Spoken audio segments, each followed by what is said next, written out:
Hello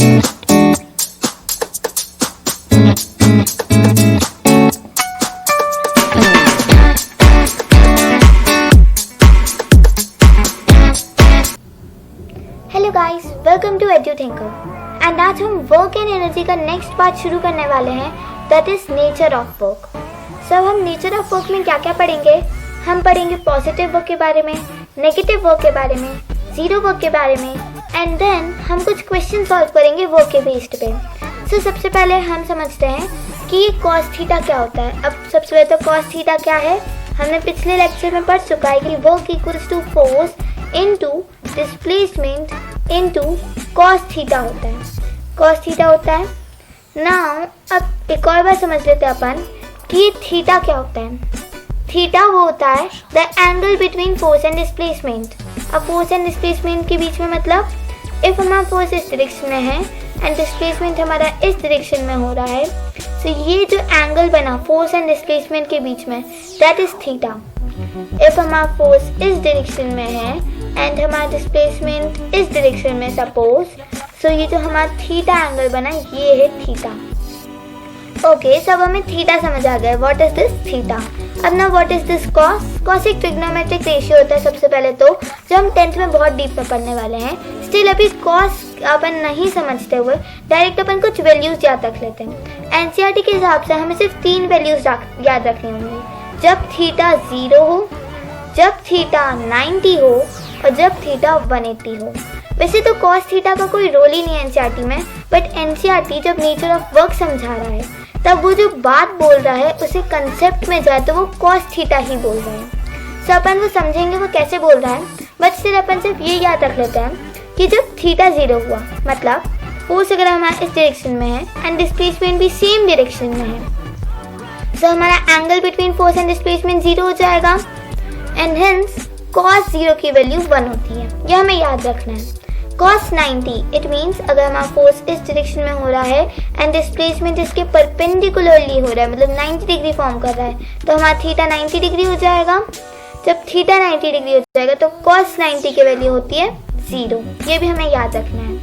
now जब 180 degree हो means अगर फोर्स हमारा इस डायरेक्शन में लग रहा है एंड डिस्प्लेसमेंट हमारा जस्ट अपोजिट डायरेक्शन में लग रहा है, तो यहाँ पे एंगल कितना बना? यहाँ पे एंगल बना 180 डिग्री का, दैट इज ऑल्सो -1। सब वैसे तो आप देख के ही समझ गए होंगे कि इससे हम पॉजिटिव वर्क डिफाइन करेंगे, इससे हम नेगेटिव वर्क डिफाइन करेंगे, ऐसे हम जीरो वर्क डिफाइन करेंगे। अब वो कैसे करेंगे और हम कैसे ऐसे सॉल्व करेंगे इनके क्वेश्चंस को, वो आप देखते हैं। तो सबसे पहले हम समझते हैं पॉजिटिव वर्क के बारे में। Now what is this positive work? So ऐसा वर्क जो पॉजिटिव हो वो पॉजिटिव वर्क होता है सिंपली। अब वो कब होगा पॉजिटिव वर्क, ये देखते हैं। तो एनसीईआरटी में एक सिंपल सी लाइन लिखी है कि जब force and displacement same direction में हो तब वर्क पॉजिटिव होता है। ओके, तभी कहना क्या चाहता है ये समझते हैं। जब force and displacement are in same direction, मतलब यहाँ पे थीटा कितना बना? 0 बना। थीटा इक्वल्स टू 0, मतलब यही चीज यहाँ पे लिखी हुई है। जब थीटा 0 का इसका मतलब सेम ही है कि फोर्स और डिस्प्लेसमेंट सेम डायरेक्शन में होगा तब पॉजिटिव वर्क होगा। अब क्यों होगा? क्योंकि cos 0 मतलब अगर थीटा 0 है तो cos थीटा हमारा cos 0 बनेगा। And what is this cos 0? It is 1, अभी हमने पढ़ा।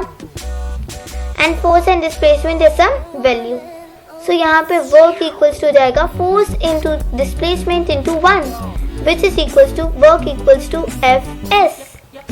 तो यहाँ पे वर्क कैसा हुआ? पॉजिटिव वर्क हुआ। अगर हम एक और चीज देखते हैं कि if हमारी ये वाली डायरेक्शन नेगेटिव है, मीन्स हमने ऊपर वाली डायरेक्शन पॉजिटिव नीचे नेगेटिव मानी, तो ये जो हमारा फोर्स लग रहा है G, तो ये हमारा नेगेटिव हो जाएगा -G, एंड जो ये डिस्प्लेसमेंट है ये भी हमारा नेगेटिव हो जाएगा -S। सो अब यहाँ पे वर्क डन क्या होगा देखते हैं। यहाँ पे भी पॉजिटिव होगा क्या? अब यहाँ पे सबसे पहले देखते थे क्या ये सेम डायरेक्शन में है? यस, ये सेम डायरेक्शन में है। क्या इनके बीच में एंगल थीटा 0 बन रहा है? यस, इनके एंगल में थीटा 0 बन रहा है। सो cos 0 की वैल्यू क्या होती है? 1। तो यहाँ पे -G into -S equals two into 1। तो यहाँ पे हमारा वर्क क्या आ जाएगा? हमारा वर्क आ जाएगा GS, क्योंकि माइनस इंटू माइनस प्लस हो जाएगा। हेंस यहाँ पे भी वर्क पॉजिटिव हुआ। मतलब जब भी force and displacement same direction में होगा तब हमारा वर्क पॉजिटिव होगा। और वो क्यों होगा अभी हमने पढ़ लिया। अब हम नेक्स्ट चीज पढ़ते हैं कि नेगेटिव वर्क कब होगा। सबसे पहले तो नेगेटिव वर्क क्या होगा, ऑब्वियसली ऐसा वर्क जो नेगेटिव हो वो नेगेटिव वर्क होगा। अब वो क्या होता है, जब force and displacement opposite direction में हो। अब ये वाला केस लेते हैं अपन, फोर्स इस डायरेक्शन में लग रहा है and displacement is in this direction. तो यहाँ पे एंगल मतलब थीटा कितना बना, यहाँ पे थीटा बना 180 डिग्री का। And what is this cos 180, it is -1 and hence जब थीटा इक्वल्स टू 180 होगा इसका मतलब अपोजिट डायरेक्शन है। सिमिलर बात कह रहा है ये भी। जब अब अपन इसका वर्क निकालते हैं, work equals to force into displacement into -1 हो जाएगा। जब हम -1 को फोर्स इनटू डिस्प्लेसमेंट से माइनस करेंगे, इनटू करेंगे, तो यहाँ पे आ जाएगा work done equals to -Fs। Hence हमारा वर्क क्या हो गया, नेगेटिव हो गया। सेम कंडीशन हम इसमें लेते हैं, जब फोर्स नीचे लग रहा है, मतलब यहाँ पे भी ग्रेविटेशनल फोर्स नीचे लग रहा है एंड हमारा डिस्प्लेसमेंट बॉल का ऊपर हो रहा है। अब यहाँ पे भी एंगल थीटा बन रहा है, दैट इज अपोजिट डायरेक्शन में हो रहा है। तो यहाँ पे भी वर्क इक्वल्स टू -GS होगा। So it is very easy. मतलब जब force and displacement same direction में हो तब पॉजिटिव वर्क होगा, जब force and displacement opposite direction में हो तब नेगेटिव होगा। अब जीरो कब होगा वो देखते हैं। तो जीरो वर्क मतलब क्या होगा, सिंपली कि जब वर्क जीरो हो जाए। अब जीरो वर्क कब हो सकता है, जीरो वर्क के लिए हमारे पास 3 कंडीशंस होती हैं। इन तीनों में से कोई एक भी फॉलो हो जाए तो भी वर्क डन जीरो हो जाएगा, और कोई 2 या कोई तीनों ही फॉलो हो जाए तो भी वर्क डन जीरो ही होगा, बट एटलीस्ट 1 होनी चाहिए। अब वो 3 कंडीशंस क्या है। सबसे पहली कंडीशन तो वेरी इजी, जब फोर्स जीरो हो जाए। तो ऑब्वियसली जब हमारा फोर्स जीरो हो जाएगा तो हमारा वर्क डन जीरो हो जाएगा, क्योंकि फोर्स जीरो से कुछ भी मल्टीप्लाई कर ले आंसर जीरो ही आता है। सेकेंड कंडीशन है जब डिस्प्लेसमेंट जीरो हो जाए। तो जब हमारा डिस्प्लेसमेंट जीरो हो जाएगा तो हम उससे कुछ भी मल्टीप्लाई कर ले हमारा वर्क जीरो ही आएगा। थर्ड कंडीशन है जब angle between force and displacement is 90 degree. अब ऐसा क्यों, मतलब हमें क्या बोले, जब थीटा, ये जो थीटा बन रहा है ये 90 डिग्री का हो। तो cos 90 क्या होता है, cos 90 जीरो। तो इसमें भी सेम बात कह रहा है कि जीरो से अगर फोर्स एंड डिस्प्लेसमेंट कुछ भी मल्टीप्लाई कर ले हमारा वर्क डन जीरो ही आएगा। सो ये 3 कंडीशन से जो हमें याद रखनी है कि work done will be zero if force equals to zero और डिस्प्लेसमेंट इक्वल्स टू जीरो और angle between force and displacement is 90 degree. Very easy. अब हम ये वाले एक इमेज से देखते हैं, ये हमने पहले भी देखा है। तो इसमें जब हम पढ़ रहे थे कि ये जब work done by this luggage, ये क्या होगा, ये नीचे फोर्स लगा रहा है, that is reference as G, gravitational force, and इसका डिस्प्लेसमेंट आगे हो रहा है, दैट इज S। सो यहाँ पे सबसे पहली बात तो क्या तो फोर्स जीरो है, नहीं। क्या डिस्प्लेसमेंट जीरो है, नहीं। बट क्या angle between force and displacement is 90 degree, yes. तो इट मीन्स दैट इसमें से एक कंडीशन फॉलो हो गई है, हेंस जो इसमें वर्क होगा वो होगा zero work done. Understood to all. Now अब हम कुछ क्वेश्चन सॉल्व करेंगे जिससे हम इन सब कंसेप्ट्स को और अच्छे से समझ लेंगे। सो हमारा फर्स्ट क्वेश्चन क्या कह रहा है, a pair of bullets exerts a force of 140 Newton on a blow. The field being flowed is 15 meter long. How much work is done in blowing the length of field? Okay, so हम firstly तो एक diagram बना लेते हैं कि हमारे पास क्या क्या दिया है। ये एक फ्लो है जो यहाँ पे फोर्स लगा रहा है 140 न्यूटन का, एंड हमें कितनी डिस्टेंस फ्लो करनी है, हमें फ्लो करनी है 15 metre long field, 15 metre long field. सब देखते हैं हमारे पास क्या क्या गिवन है। Force equals to 140 newton given है, displacement equals to 15 metre given है। नाउ अब हमें फाइंड क्या करना है, हमें फाइंड करना है work. So we know that कि work done equals to force into displacement. जब फोर्स 140 है एंड डिस्प्लेसमेंट 15 है तो हमारा वर्क डन क्या हो जाएगा, 2100 जूल्स हो जाएगा, and this is a final answer. It is very easy, just we have to put the values of force and displacement in this formula. Okay, so turning to the next question, what this says कि a force of magnitude 2 Newton is applied to a body and the body starts moving in the opposite direction and displaces 5 meters. Calculate the work done by the applied force. So ये हमारे पास diagram है कि यहाँ पे force लग रहा है 2 Newton's का एंड डिस्प्लेसमेंट इस डायरेक्शन में मतलब अपोजिट डायरेक्शन में हो रहा है 5 मीटर्स का. सो हमें निकालना है वर्क डन. इसे हम 2 मेथड से निकालेंगे. तो फर्स्ट मेथड देखते हैं जो एनसीईआरटी के हिसाब से है. गिवन क्या है हमें, force equals to 2 newton and displacement equals to 5 metre. It is magnitude of displacement. Now but as they are in opposite direction, तो हमें किसी एक साइड को पॉजिटिव किसी एक साइड को नेगेटिव मानना होगा. तो हमने इस साइड को पॉजिटिव इस साइड को नेगेटिव मान लिया. सो और इट कैन बी अपोजिट कि हम ऐसा भी कर सकते हैं कि हम फोर्स को पॉजिटिव मान ले एंड डिस्प्लेसमेंट को नेगेटिव मान ले. सो हम ऐसे भी कर सकते हैं कि जब फोर्स इक्वल टू 2 न्यूटन है एंड डिस्प्लेसमेंट हमारा -5 मीटर्स हो गया. सो हमारा वर्क डन क्या आ जाएगा, force into displacement, that is 2 into -5 which refers as -10 joules. That is our final answer. अब हम एक और मेथड से जाएंगे. हमें पता है फोर्स 2 न्यूटन है, डिस्प्लेसमेंट 5 मीटर्स है एंड थीटा मतलब फोर्स एंड डिस्प्लेसमेंट बीच का एंगल ये 180 डिग्री से ये हम देख सकते हैं. सो हमारा cos थीटा मतलब cos 180 क्या होता है -1, ये भी हमें पता है. तो हमें पता है कि work equals to force into displacement into cos theta. Now force हमें 2 न्यूटन दिया है, डिस्प्लेसमेंट हमें 5 मीटर्स दिया है एंड कॉस थीटा हमें पता है -1 है. सो इससे जब हम फर्दर प्रोडक्ट निकालेंगे तो हमारा आंसर भी -10 जूल आएगा and this is also the final answer. So I think ये अंडरस्टूड है सबको. सो अब हम बढ़ते हैं नेक्स्ट क्वेश्चन की ओर, which says that in which of the following work done is negative, positive and 0. Okay, so what's the question? हमें पता करना है कि इनमें से किस किस पिक्चर्स में किस किस सिनेरियो में पॉजिटिव वर्क डन हो रहा है, नेगेटिव वर्क डन हो रहा है या फिर 0 वर्क डन हो रहा है. सो लेट अस सी. हम सबसे पहले थीटा के बेसिस पे देखेंगे.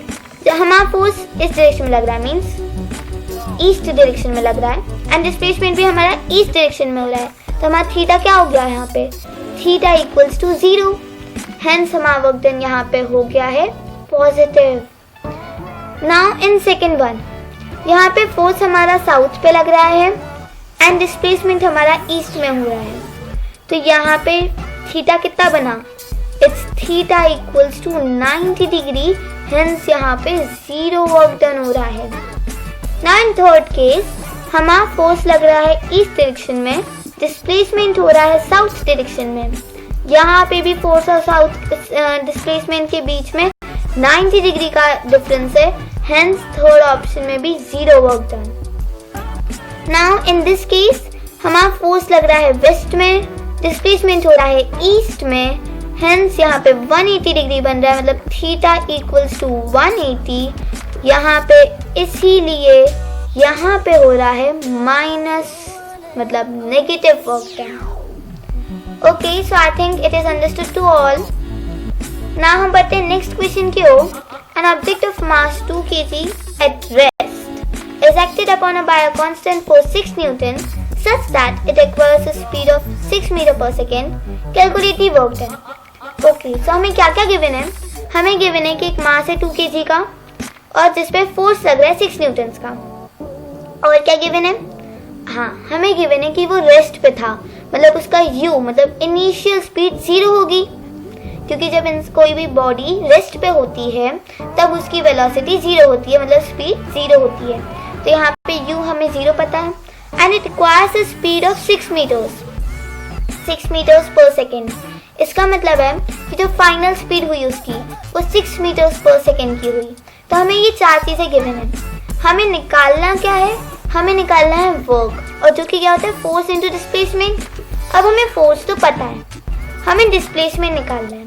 हम कैसे निकालेंगे, तो अब हमें पता है कि यहाँ पे कांस्टेंट फोर्स लग रहा है मतलब कांस्टेंट एक्सेलरेशन भी होगा.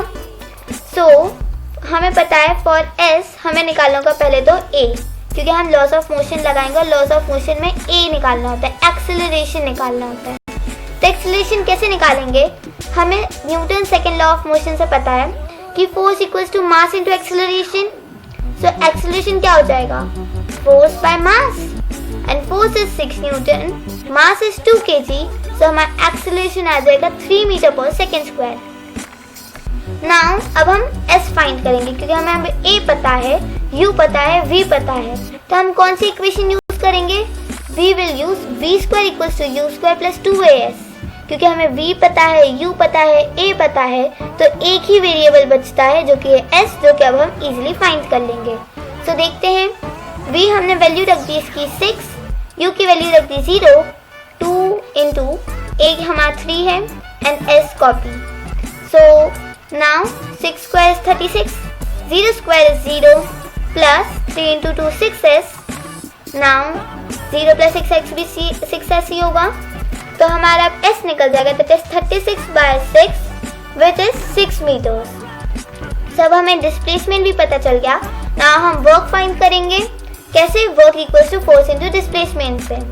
नाउ फोर्स हमारा 6 है, डिस्प्लेसमेंट भी हमारा 6 है जो हमने अभी निकाला, हेंस हमारा वर्क आ जाएगा 36 जूल, जो कि होगा हमारा final answer. I think it is understood to all. Now अब हम कुछ असाइनमेंट्स देखेंगे जो हमने पिछले लेक्चर में भी किए थे, तो ये आपको सॉल्व करने हैं। फर्स्ट है nature of work done by the force of gravity on the moon moving around the earth. मतलब हमें यहाँ पे बताना है कि पॉजिटिव वर्क होगा, नेगेटिव वर्क होगा या जीरो वर्क होगा। Okay, now in the second question, the angle between force and displacement to get maximum work is. It is a tricky question. If you have any doubts, you can ask freely in the comment box. Now, in the third question, if force is 4 Newton, displacement is 10 meter per second, and force and displacement is in opposite direction, find the work done. It is very easy question. Solve it. Till then, if you like this video, please hit the like button, comment करके बताएं आपको कैसी लगी ये video, share to all your batchmates and friends.